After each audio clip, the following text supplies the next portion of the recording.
The man who had been by my side for 10 years ended up giving his heart to my younger sister. My mother, who had long passed away, was brought back to hurt me once more, because he had the audacity to bring to our wedding a woman who looked exactly like my sister. He looked at me coldly and said, "If you want to be a daughter-in-law of the Parker family, learn to keep quiet. If you can't, call off the wedding." I looked straight into his eyes and, without hesitation, declared the engagement over. But when I walked down the aisle with another man, he was the one who lost control. His eyes turned red, his voice hoarse with anger. "Why? How could you marry someone who isn't me?" I curled my lips into a faint but firm smile and replied softly, "You want to be Mr. Parker? You've never even been worthy of that title." When Ethan Parker showed up at my wedding, holding the hand of a woman who looked exactly like my sister, Lily Moore, I felt as if someone had slapped me hard across the face, right into my pride. In that instant, I understood everything. All his previous apologies, all his efforts to reconcile and restore our engagement, they were nothing but a prelude to the humiliation I was now being forced to endure. But I couldn't afford to lose control. The Sterling Corporation's strategic project was at a decisive stage. Not only were family members from both sides present, but also major business partners and investors who had placed their trust and expectations in me. I had no choice but to take a deep breath, steady my emotions, and keep my expression calm, despite the countless scrutinizing eyes around us. Before Ethan could do something outrageous, I forced a small smile, turned to my assistant, and said quietly, "They're already here, so treat them as guests. Find her a seat." At the same time, I sent Ethan a sharp warning glance, a silent message not to go too far. But he only smirked, laughed mockingly, and without bothering to hide it, held the woman's hand tighter. His voice was loud and clear, deliberately for everyone to hear. "Nina, I brought her here today just to tell you that Lily is the one I've chosen. If you still want to marry into the Parker family, you'd better learn to endure it. Otherwise, this wedding doesn't need to continue." Just one look into his eyes, and I saw the threat behind them. The Sterling Corporation I had rebuilt from the ruins my father left behind was like a building without a proper foundation. Though I had worked tirelessly to revive it over the years, in truth, it was still balancing on a thin, fragile rope. This project was a life-or-death gamble for the company. My marriage to Ethan Parker wasn't merely personal. It was a crucial leverage point for Sterling's survival. He believed I wouldn't dare to break the deal. But looking at him now, my heart went cold. So this was what people called mutual understanding, something that only left disgust in the end. I clenched my hand, my thumb brushing unconsciously against the ring on my middle finger, the one he had given me when he confessed his love. Finally, I steadied myself and asked, "Ethan, are you sure this is what you want?" He didn't hesitate. His tone was calm, indifferent. "We owe this to Lily, Nina." I froze. "What did you just say?" My voice trembled as emotions surged uncontrollably. The Parker family had long been a pit of internal strife. Ethan's parents had been ruined by his uncle when he was young. Out of loyalty and gratitude to Ethan's late mother, my mother had taken him in, raising and protecting him through the chaos. He had personally witnessed how Lily's mother and my father drove my mother insane, locking her away in a mental hospital until she died in agony. He was also the one who had seen me living all alone in the house that once belonged to my mother, enduring humiliation and disdain just to survive. When my mother passed away, he had no choice but to return to the Parker family, living under the oppression of his second uncle. At that time, he held my hand tightly and swore, "Nina, don't be afraid of the people who hurt us. I'll make sure they pay for everything." And yet now, he dared to say that all of this was our debt, that we owed Lily. A surge of fury exploded in my chest, nearly choking me. I tore off the veil from my head and said coldly, "Ethan Parker, if you've gone insane, then fall into that madness alone. Don't drag me into it." That year, my father had used the Sterling family's money to support another woman and their illegitimate child. From the moment Lily Moore was born, she lived off wealth that rightfully belonged to me. Every penny she spent came from my family's assets. Everything she owned, every single thing, was taken from the Sterlings, soaked with the blood and tears of my mother and me. What do I owe her exactly? Ethan's tone dropped lower, losing the gentle warmth it once had. Lily's dead, Nina. Don't you feel even a little remorse? Do you even have a heart? I kept my expression indifferent and replied calmly. I never wished for her to die, but if she hadn't obsessed over things that weren't hers, would she have needed to end her life? Ethan's eyes turned red, his voice thick with grief and accusation. I froze. So, in his heart, all along, he had blamed me for Lily Moore's death. Lily's love for Ethan had never been a secret. Even though he never once returned her feelings, she never stopped sacrificing for him. That year, Ethan's uncle had been cornered by him, and in a desperate attempt, drove his car straight toward Ethan, planning to die together. In that split second between life and death, it was Lily who threw herself in front of the car, pushing Ethan out of the way and saving his life. She, however, was hit severely and had to have one leg amputated to survive. Right before her surgery, the doctors discovered she had late-stage lung cancer. At that time, I had already sent my father to prison. Lily's mother, Mrs. Helen Zhao, the very woman who had locked my mother in a mental hospital, had also been placed there under my orders. Lily had begged Ethan to take her to see me, hoping that, because she was dying, I might spare her mother. I refused. The next day, she killed herself. In her suicide note, she wrote that she only wished to use her death to atone for her mother's sins. I looked straight into Ethan's eyes, but could no longer find the man who had once stood by me through the darkest days. The look in his eyes now was the same as when he had held Lily's body, filled with hatred, cold, and utterly unfamiliar. It was in that moment I finally understood. He had begun to hate me from that day on. A hollow, freezing emptiness rose within me, swallowing every trace of feeling, just like the day I watched my mother lose her mind and leap from the rooftop. No one able to stop her. I knew then that the boy who had once walked with me through the shadows no longer existed. My voice came out icy and distant. Why should I forgive the people who drove my mother to her death? Why should I feel guilty for the daughter of my enemy who chose to die? That year, it was Helen Zhao and my father who had destroyed my mother's life, and mine along with it. If it hadn't been for my grandfather's will, which strictly stated that the Sterling estate would only be transferred to me when I turned 20, and that if I died before then, all the assets would be donated to charity, I might not have survived to adulthood. Even so, just because Lily had loved Ethan Parker, I had to live under mockery and scorn, both at home and at school. Ethan had seen the countless scars on my body many times before. He had once sworn that he would fight to bring me justice. Yet now, he stood before me and said coldly, "Nina, you've become impossible to understand. When did you turn into someone this cruel?"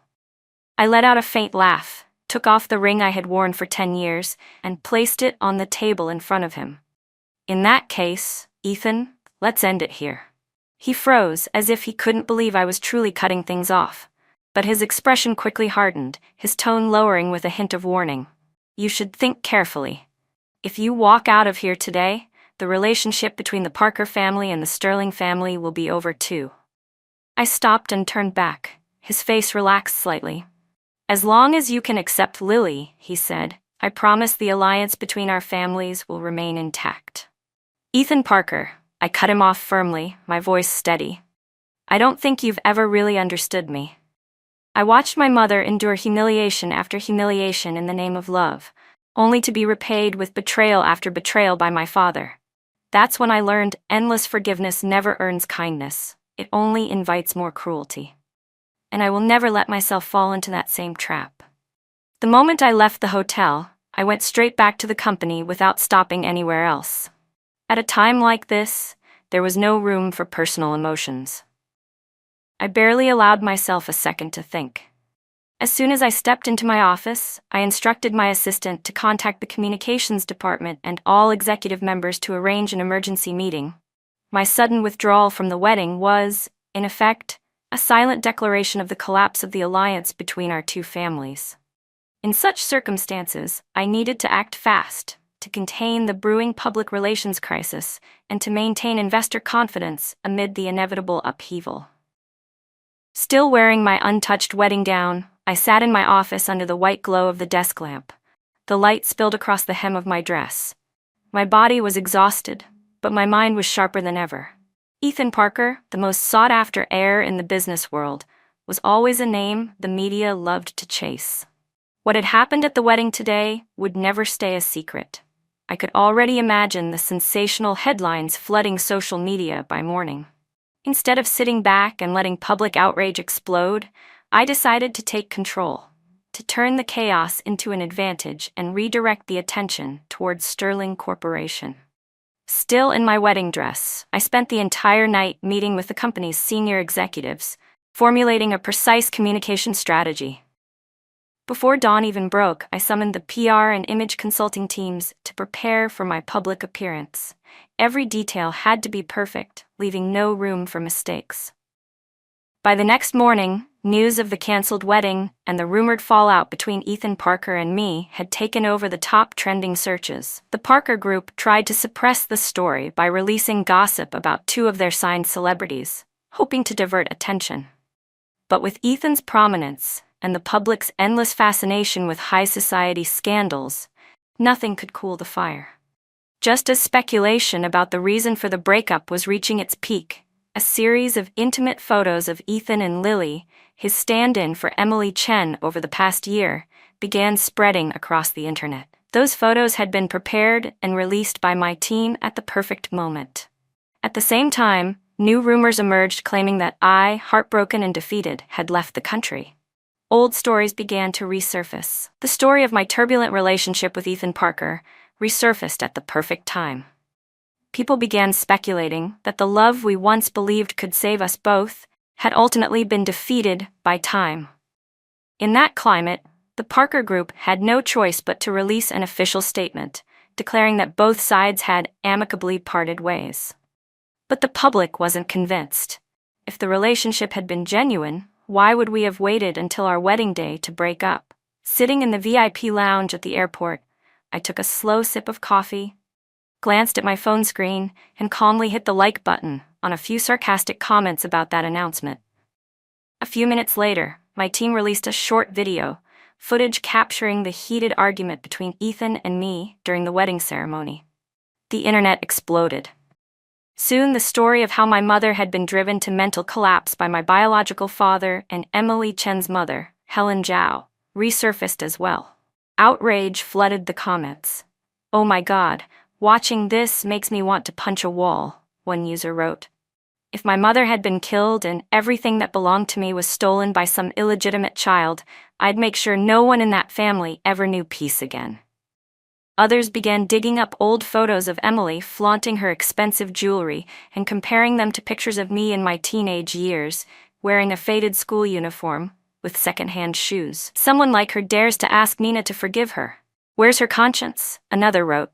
A few people were gentler, leaving comments like, "The dead deserve respect. Let's not add fuel to the fire." I didn't reply. I simply stood up and left quietly. Around that same time, I used my personal account to post a brief message. "The relationship is over. Work is what matters now." The official Sterling Corporation account immediately reshared it, attaching a photo of me at the airport along with a clear caption. "Ms. Nina Sterling's trip abroad is for a meeting with the lead designer of Sterling's upcoming women's fashion line. This has nothing to do with her personal life." The photo spread rapidly across every platform. In it, I wore a fitted white t-shirt tucked into wide-leg slacks. My long wavy hair was loosely tied back, simple yet refined. With the help of my professional styling team, my appearance exuded calm confidence, elegant, poised, and nothing like a woman fresh out of heartbreak. Her aura is unreal. That power suit was made for her. I love how she's all about her career, absolutely inspiring. By the time my flight landed, Sterling Corporation had already climbed to the top of every trending search list. The clothes I'd worn in that photo became instant bestsellers, especially pieces from the high-end women's line renowned for its fine materials, comfort, and focus on independence and self-worth over romantic illusions. The public's reaction not only aligned perfectly with the spirit of the brand I had been building, but also generated a media wave far beyond expectations. This sequence of actions didn't just stabilize the company's image, it propelled Sterling's women's fashion division into the spotlight. breaking through long-standing market barriers and drawing powerful attention in an intensely competitive industry. It wasn't merely a crisis management strategy, it was a reflection of the principle I had always lived by: don't wait to be attacked, strike first. Still, I never saw it as just a way to handle the fallout of a broken alliance. What I truly aimed for was to rebuild investor confidence in Sterling's ongoing projects. Though the women's fashion division had always been a secondary branch, its explosive growth and profit surge now served as an undeniable statement, one that not only reassured our partners but also proved something far greater. I, Nina Sterling, was not someone easily broken. The substantial revenue generated from this line became the foundation. The profits from the new product line quickly improved our cash flow, reinforcing the stability of Sterling Corporation's entire business ecosystem. Most importantly, the public began to see something clearly. Even without Ethan Parker's shadow, Nina Sterling could still stand tall, strong, and unshaken amid the storm. What once seemed like a devastating crisis had turned into a marketing triumph beyond all expectations. Only when the pressure finally eased did I realize how far I'd pushed myself. The price I paid was a prolonged illness that left me utterly drained. Memories of the years I had spent side by side with Ethan, every moment we had shared through hardship and darkness, now felt like cold, invisible blades twisting quietly inside me. Well, a familiar teasing voice said. I thought you were too strong to care anymore. And now look at you, brought down by Ethan Parker of all people. When I woke up in a villa in Tuscany, the woman sitting next to my bed was none other than Clara Zhang, someone I had clashed with more than once. She was peeling an apple, a mocking smile tugging at her lips. I took the apple from her hand calmly, showing no reaction. We were together for 10 years, I said softly. That's not something you just shrug off in a few days. I narrowed my eyes slightly, a hint of amusement in my tone. Besides, weren't you once interested in Ethan yourself? Clara's face darkened instantly. She waved her hand, as if trying to erase that part of the past. Don't remind me, she groaned. Just thinking about how I used to fight with you every day over that useless man makes me want to go back in time and strangle my younger self. Her gaze softened slightly, losing its earlier sarcasm. Honestly, I thought after what happened with Emily Chen, you'd never forgive him again. Betrayal leaves cracks that never really heal. Back then, when Emily took her own life, Ethan had shamelessly used every connection he had to get Helen Zhao, Emily's mother, released from the psychiatric facility. But I had struck first. I took advantage of a loophole during the transfer process and arranged for people from the Qian family to abduct Helen as payback. By the time Ethan managed to get her back, she was no longer herself, her mind shattered beyond repair. That incident became the spark that ignited the most violent argument Ethan and I had ever had. By nature, I was decisive, and under normal circumstances, I wouldn't have given him another chance. But then again, he was Ethan. We had grown up together, survived years of darkness side by side. We knew each other's pain better than anyone else. From confidants, we became lovers. From allies, we became each other's last refuge. Once, when I was severely injured and unconscious, he had crawled on his knees up the stone steps of an old mountain temple, begging for a talisman to protect me. His forehead was bleeding, pressed against my hand as he repeated in a trembling voice, Nina, please, don't leave me. I had once believed nothing could ever tear us apart. So when he came back, reaching out to me and begging for one last chance, I relented. And that was the final chance I would ever give him. This illness, to me, felt like a sudden storm, fierce, violent, but temporary. It would pass, leaving behind nothing but a chill in my chest. By the time I returned home, whatever flames had once burned between Ethan Parker and me had long gone cold.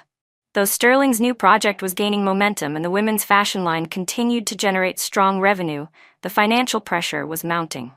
Some investors, fearing the influence of the Parker Group, began to pull out, leaving us strained for funds. As I was reviewing the new documents sent over by a private investigator, trying to plan my next move, Clara unexpectedly walked in. Ever thought about forming an alliance with the Zhang family? She asked bluntly, skipping all pleasantries. I frowned. You mean, with you? Clara coughed lightly, her hand pausing midair with the teacup still in her grasp. Then she nudged the young man sitting beside her with her elbow. "Go on," she said. "At home, you were a lot more confident, weren't you?" The young man's ears turned slightly red. He lifted his head, set his teacup carefully on the table, adjusted his posture, and sat up straight before looking me squarely in the eye. "Miss Sterling," he said earnestly, "my name is Kevin Zhang. I hope you'll consider marrying me." The moment the words left his mouth, his fair face turned crimson, as if he'd just been dunked in boiling water. Clara shot him a look full of exasperation, clearly unimpressed with her younger brother's performance. Then she turned to me. "If our families form an alliance, my family will cover the capital you're missing. Consider it an engagement gift for my brother." "An engagement gift?" I echoed, glancing at Kevin. Using it as an excuse, I motioned for my assistant to escort him out of the room. Only after he left did I turn back to Clara. "You're serious?" Her usual teasing expression softened into something steadier, more genuine. "Years ago," she began, "my father almost forced me to marry some old man just to boost his illegitimate son's position in the family. Even though you and I were on bad terms back then, you still helped me out of that situation. I owe you for that, Nina. And as for Kevin, he's had feelings for you for a long time." I raised an eyebrow. "Feelings? For me?" Clara shrugged lightly. "Ever since the day you took him along to rescue me, he's been fixated on you. For years now, he's kept up with every bit of news related to you. He even applied to the same university you went to. I know it sounds a little extreme, but he's my brother. I can't just ignore it." At that moment, a memory flashed through my mind. The first time I met Kevin Zhang. He had been wearing a school uniform then, still a high school student, if I remembered correctly. Judging by the timeline, he must still have been studying when that happened. "He just got his master's degree this year," Clara said, catching my expression. "Don't worry, he's legally old enough to get married." That afternoon, after work, as I stepped out of the Sterling building, I saw Kevin crouched by the flower beds outside. He was wearing a simple black hoodie, his tall, slender frame, almost 6'2", impossible to overlook, even in such an unassuming pose. His face was delicate and clean-cut, his expression both quiet and sincere. The moment his eyes met mine, his entire face seemed to light up. In an instant, the cold air around him softened, his gaze shifting from that of a wary wolf to the gentle, loyal eyes of a golden retriever waiting for its owner. "You're done with work already?" he asked, walking toward me, his long lashes lowering slightly. Knowing exactly what was going through his mind, I couldn't resist teasing him. "What are you doing here?" He scratched the back of his neck awkwardly. "My sister said I shouldn't come home until I've handled this marriage thing." The wind blew through his hair, making him look even more pitiful, and somehow I found the sight amusing. I chuckled lightly. "Are you always this shy?" As I spoke, I reached out and brushed aside a loose strand of hair that had fallen across his forehead. "But just so you know," I added with a hint of playfulness, "I'm not the type to fall for tricks like that." Kevin looked up, startled, as if realizing he might have been acting too forward. When he dropped his gaze again, guilt flashed across his face, so palpable it almost made him shrink in on himself. Before he could spiral into self-reproach, I took the initiative and grabbed his hand. "Come on," I said with a faint smile. "Let's go. You should at least see where I live before we talk about anything serious." His eyes widened in disbelief as I led him away. On the table at home later that evening sat 2 documents, an investment contract from the Zhang family and a prenuptial agreement. According to the terms, the Zhang's capital investment into Sterling's new project would be converted into shares under Kevin Zhang's name. After the lawyer finished explaining the property clauses, he moved on to the next section, agreements regarding our married life and potential children. The terms were simple, without unnecessary embellishment. Both parties would marry of their own free will, without coercion, without excessive constraints. And if, during the marriage, the 2 of us were unable to develop genuine affection, then either of us would have the right to end the marriage at any time. During that period, if we had a child, and that child was our only one, then the child would take my last name. Should we decide to divorce, The man would voluntarily give up custody, and I, as the mother, would not invoke any reason to demand further responsibility or support from him. That was the clear boundary I set for this arrangement. After all, my family still ran a corporation that required an heir. I knew these terms might be difficult for some to accept. When Kevin Jiang sat there listening to everything, his expression went blank, like someone hit by a sudden gust of wind. Once the lawyer finished reading through the clauses, I didn't bother with polite pretense. "Sterling Corporation needs a successor," I said plainly. "If you can't agree to these conditions, I can use medical assistance to have a child." No, that's not it," Kevin interrupted hastily, shaking his head. "It's not that I disagree, His eyes darted toward the lawyer, his face flushing bright red all the way to his ears. Then, barely audible, he murmured, "I was just thinking what we should name our kid." The corner of his lips lifted unconsciously, a shy grin tugging at them. I could almost hear Clara's voice in my head saying her brother was hopelessly romantic, so idealistic that it bordered on delusion. But looking at him now, I had to admit there was something endearing about it.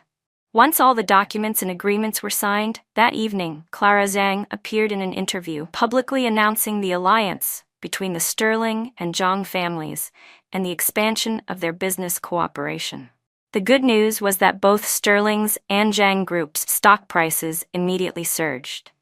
The not-so-good news was that, because Kevin rarely appeared in public while Clara and I had been photographed together multiple times in the past, including that incident years ago when I saved her in the middle of a crowded street, the internet decided to get creative. As soon as news of our family's partnership broke, social media exploded with shipping theories, except they weren't pairing me with Kevin.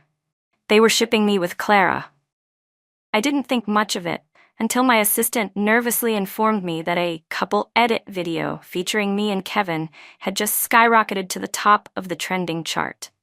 After graduating, Kevin had opened his own small gaming studio and developed 2 indie games praised for both their creativity and storytelling. So when I noticed the logo, Little Bai, the mascot of his studio, used as the profile icon of the account that had uploaded the video, everything clicked.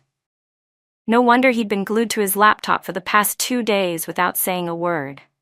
I hadn't expected him to care that much. Smiling to myself, I logged into my personal social media account and hit the like button on the video.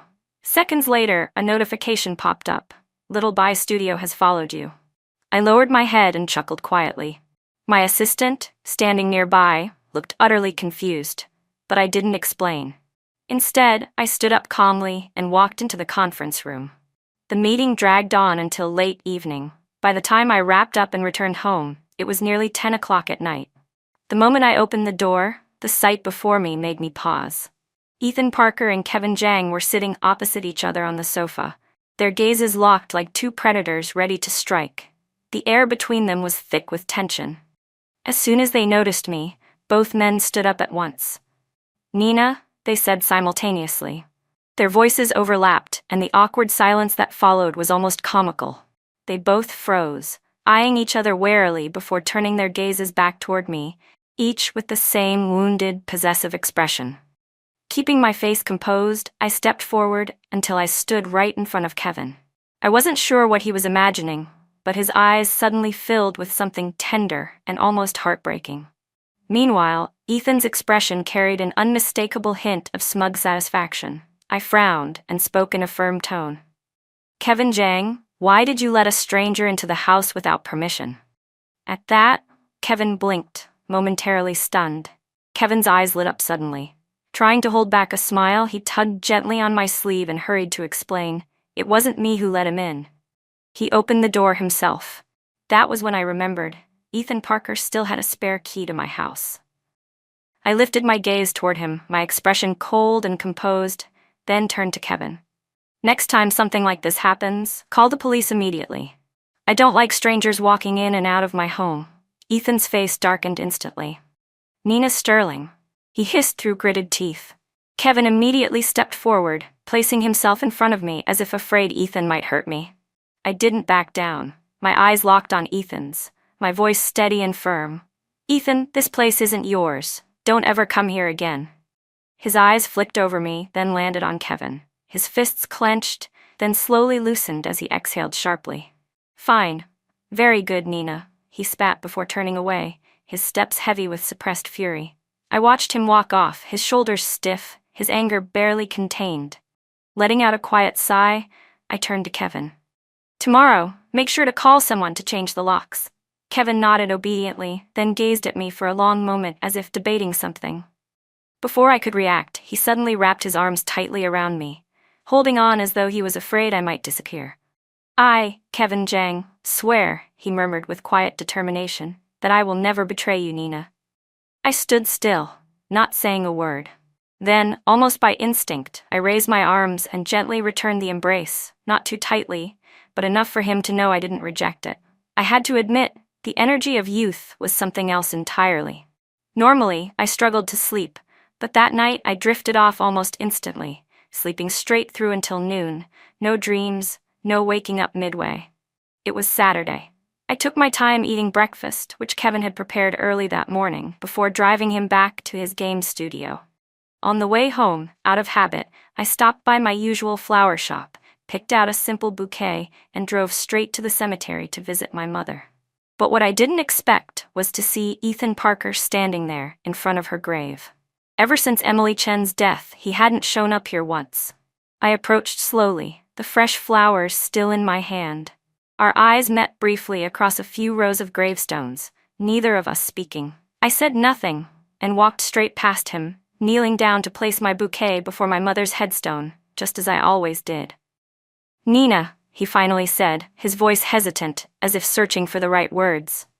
Are you really going to marry that Zhang boy? I turned around, letting my gaze sweep over him from head to toe, and then let out a soft, mocking laugh. And what does that have to do with you? Without waiting for his reply, I bent down, picked up the bouquet he had placed before the grave, walked calmly to the nearby trash bin, and tossed it in without a moment's hesitation. Nina? He exclaimed in shock, rushing forward to grab my wrist, as though terrified I might vanish again. What are you doing? I pulled my hand free, my eyes emotionless. The question is, I said coolly, what exactly are you trying to do? Before he could answer, I raised my hand and slapped him hard across the face. You just hit me? He stammered, pressing a hand to his cheek, staring at me in disbelief. That slap, I said icily, is one I should have given you a long time ago, on the day you turned our wedding into a farce and called it love. My voice was steady, cutting. Did you really think that after everything you did, ruining the ceremony, sabotaging my project, stirring up chaos again and again, I could just pretend none of it ever happened and go back to treating you like before? Ethan froze where he stood, as if rooted to the ground, while I looked at him and let out a faint, contemptuous laugh. I know exactly what's going through your mind, Ethan Parker, I said, but don't fool yourself into thinking you matter that much. With that, I turned and walked away, leaving him standing there, speechless. Because I knew one thing for certain, men like him never truly wanted to end things. They just wanted me to bow my head. He wanted to use me to ease the guilt that had been eating away at him over Emily Chen's death.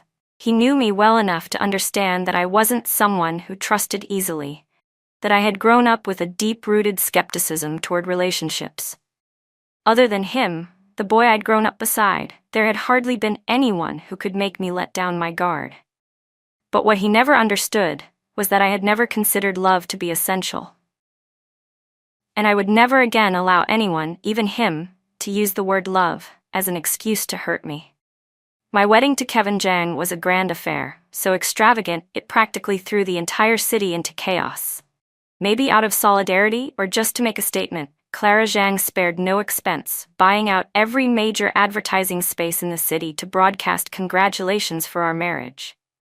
Right before the ceremony began, Kevin excitedly showed off a drone performance he had directed himself. And not only that, he had also produced a cinematic opening video for the wedding, laughing as he told me, "This time I'm going to make it to the top of the hot search, finally ahead of my sister." His employees at the studio, of course, couldn't resist teasing him. Looks like the boss finally found a real-life use for all those game trailer skills. Clara, standing nearby, pretended not to care, but I caught her discreetly uploading Kevin's wedding video to one of the major advertising networks. Within minutes, it was trending at the top of every platform. If Kevin hadn't understood before, he certainly did now. Money could, in fact, define everything. When Kevin saw the flood of comments praising us as the perfect couple, he ran over to me beaming with pride, eyes bright like the afternoon sun. "Look at this. Even the internet thinks we're a match made in heaven." Right then, the photographers called for a family photo. Clara clicked her tongue, half joking, half serious. "Well, this is something I never thought I'd see. Who'd have guessed we'd end up as in-laws?" Kevin straightened his posture, trying to look serious, though the sparkle of childish delight in his eyes completely betrayed him. Everything was going smoothly, until Ethan Parker showed up out of nowhere. My gaze immediately swept toward the Zhang siblings. "Did either of you invite him?" Kevin shook his head quickly, waving his hands. "No." Clara's tone was firmer. "Of course not. Should I have someone escort him out?" I glanced around the venue. The press was already lurking in the corners, waiting for any slip-up to feed their headlines. The last thing I wanted was to let my wedding turn into another public spectacle. Some things I realized needed to be settled once and for all, but privately. "Take him to the lounge behind the stage," I told my assistant. A few minutes later, I entered the room. Still in my wedding gown, I crossed my arms and sat on the sofa, my tone calm but cool. "So, Ethan," I said, "what trick are you planning to pull today?" He stood there silently for a moment, his gaze sweeping over the wedding dress as if frozen by some thought he couldn't voice. Only when he noticed Kevin standing beside me did his expression harden, irritation flashing clearly in his eyes. "I want to talk to you alone," he said flatly. Kevin turned to look at me, uncertainty flickering across his face, but he respected my choice. Just as he was about to step out, I reached for his hand, stopping him. "There's no need," I said firmly. "Whatever's between us, he has every right to know." Kevin looked at me as if he had just won the lottery, his eyes lighting up, his expression glowing with pride, like a loyal dog who'd just been praised by its owner. He even tilted his chin slightly in Ethan's direction, as though daring him to try anything. And under my startled gaze, Kevin pulled a small red booklet from the inside pocket of his suit jacket and flipped it open right in front of Ethan, his face glowing with unrestrained pride. For a second I froze. Who in the world carried their marriage certificate around with them? But when I saw Kevin's boyish grin, so bright, so innocent, I couldn't bring myself to scold him. Strangely enough, even in that absurd moment, I found him both ridiculous and endearingly sweet. Turning back to Ethan, I said plainly, "You see it now, don't you? Kevin Zhang and I are legally married. So if you've got something to say it quickly. Otherwise, please leave." Ethan stood there, stunned. His eyes locked on the photo inside the marriage certificate. His lips trembled as he muttered, "How is this possible? You really married someone else?" Kevin calmly closed the booklet and slipped it back into his pocket, completely unfazed by Ethan's expression, which was twisting with disbelief. "Let's get one thing straight," Kevin said evenly. "I didn't just marry someone. I married Nina." Ethan's head snapped up, his gaze sharp and conflicted. "You did this on purpose, didn't you?" he demanded. "You wanted to provoke me. You know I never truly wanted to break up with you." I cut him off coldly. "Ethan, you've always acted like the world revolves around you. Who do you think you are, that I should shape my life around your moods? After everything you've done, do you really believe I'd ever go back to you?" "But you promised me," he said hoarsely, desperation creeping into his tone. "When you were 17, you promised you'd only marry me. You said, and you," I interrupted, my voice like ice, "once swore you'd never betray me. So tell me, how did that turn out?" "The truth is, you fell for Emily Chen, didn't you?" "No," he protested, shaking his head. "I didn't love her, I just couldn't let go of your guilt toward her. I finished for him. And you couldn't stand the fact that you couldn't control me. So you used that guilt as an excuse to keep me under your thumb, didn't you?" I met his eyes without flinching. "I know exactly what kind of man you are, Ethan. You may not admit it, but you did have feelings for Emily. And the way you tried to use that to suppress me, to make me bend, was just as real." "Nina, he started, but I didn't let him finish. "I've had enough." My tone was calm, but the edge in it was sharp as glass. While I was undergoing treatment abroad, I had plenty of time to think. You're a calculating man. Everything you do is deliberate. So tell me, what was that wedding scene you caused? All that chaos, that humiliation, was it really just for a dead woman? My gaze hardened, and I spoke each word clearly. The truth is, you were already unhappy with me long before Emily died. Because I refused to obey you. Because I launched a project that competed directly with Parker Group. Because I wouldn't give up 5% of my company's shares to your side. Because I wanted our future child to carry my family name and inherit Sterling Corporation. That's why you let Emily linger around you. You wanted to use her, to pressure me, to make me depend on you, to force me into compromise.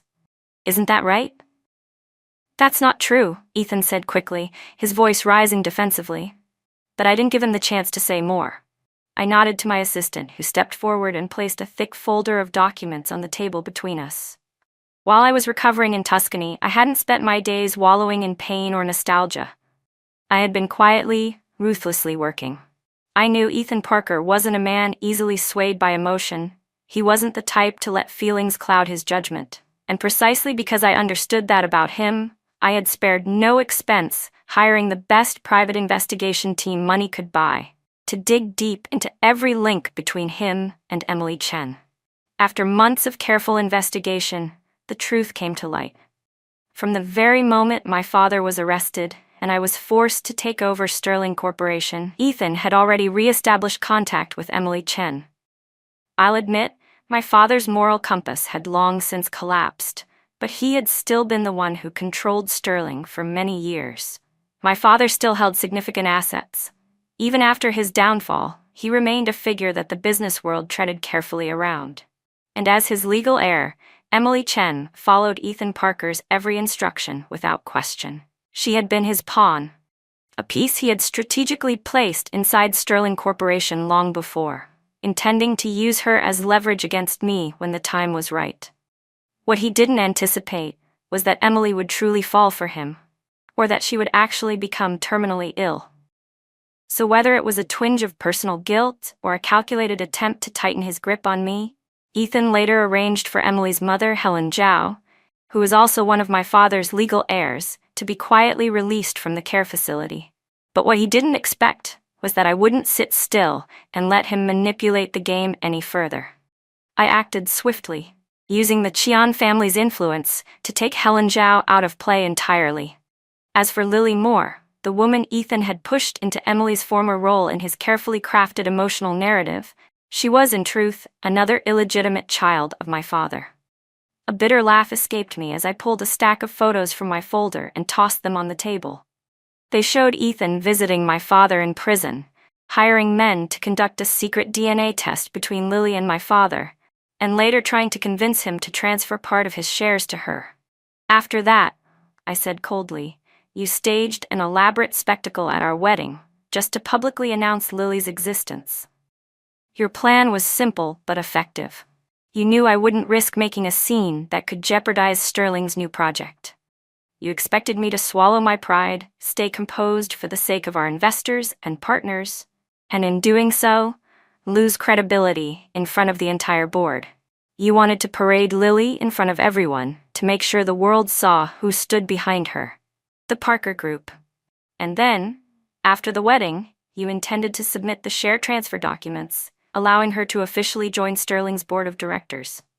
I paused, my voice calm but sharp as a blade, my eyes cold as they met his paling face. So tell me, Ethan, why didn't you go through with it?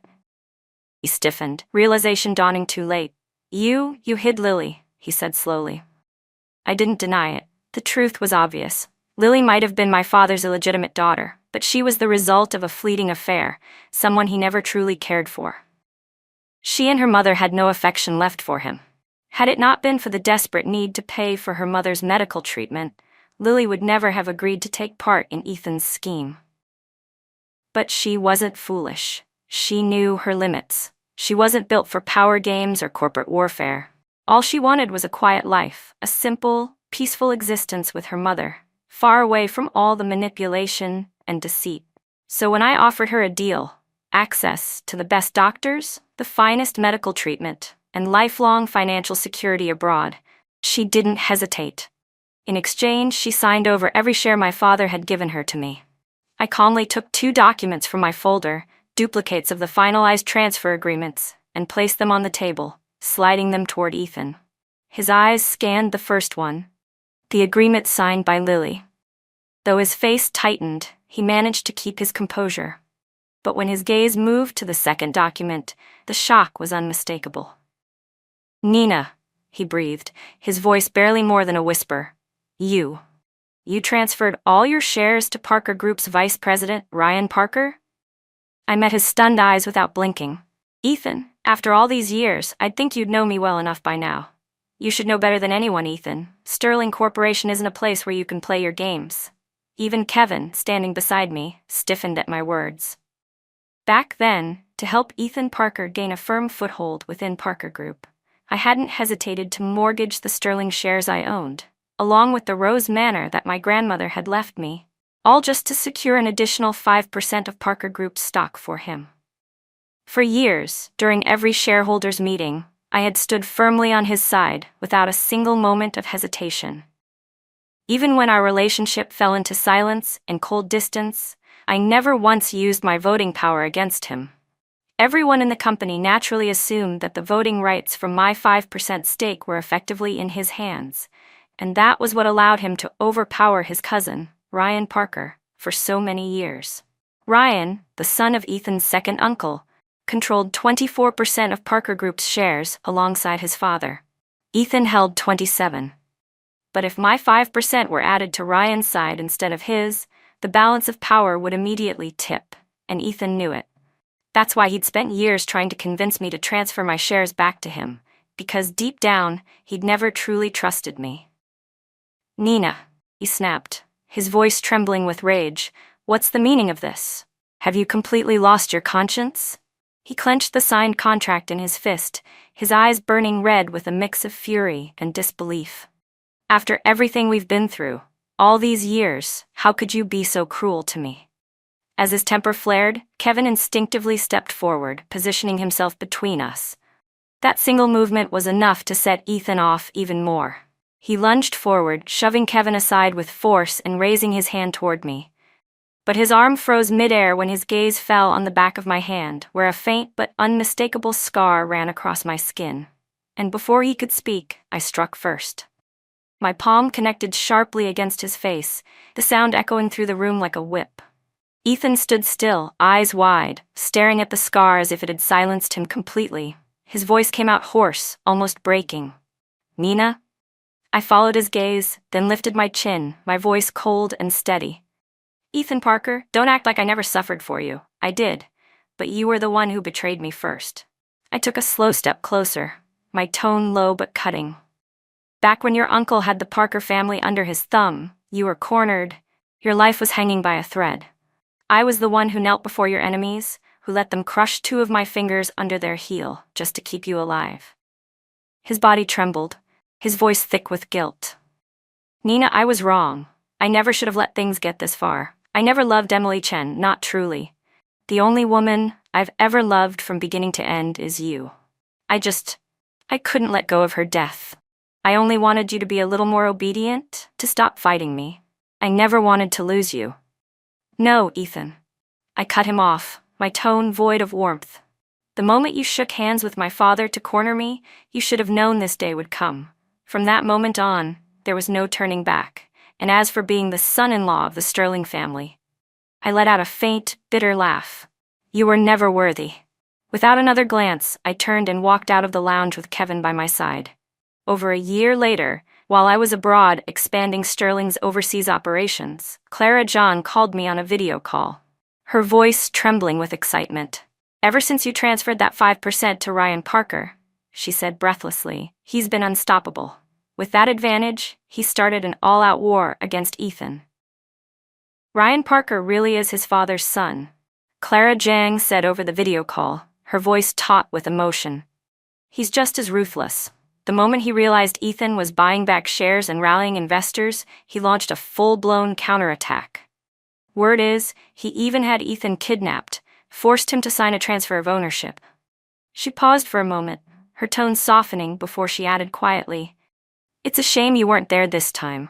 When they found him, one of his legs was completely ruined." I answered with nothing more than a calm, indifferent hum. On the other end, Clara went silent for a second, clearly caught off guard by my composure. Then, with a sigh heavy with sentiment, she said, "I'll never understand Ethan Parker. If he had just stayed by your side back then, none of this would have happened." I let out a faint laugh. Maybe he was never capable of truly trusting anyone. To him, everything and everyone was a transaction. I leaned back slightly, my voice quiet but steady.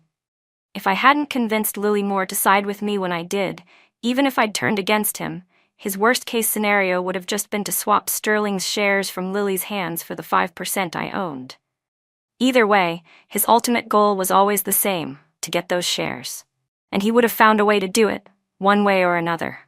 Clara was silent for a long time, as though digesting my words. When she finally spoke, her voice carried a shiver of unease. "Thank God you didn't stay with him. A man who can calculate every move, even against the person who once saved his life. Someone like that makes my blood run cold." Then, with a faint, teasing sigh, she added, "Come to think of it, being with someone simple and genuine doesn't sound like such a bad choice after all." Just then, Kevin appeared at the doorway, still wearing his apron, holding our little daughter in his arms. Her name was Stella, our small bright star. He smiled, eyes crinkling as he called out, "Babe, dinner's ready." Hearing his voice, Clara chuckled through the phone. "Well, that's that. Next to this harmless goofball, those cold, calculating types suddenly don't seem so attractive anymore." There was a playful pause before she continued softly. "But tell me one thing, Nina. You once had an enormous fortune from selling your shares in Parker Group.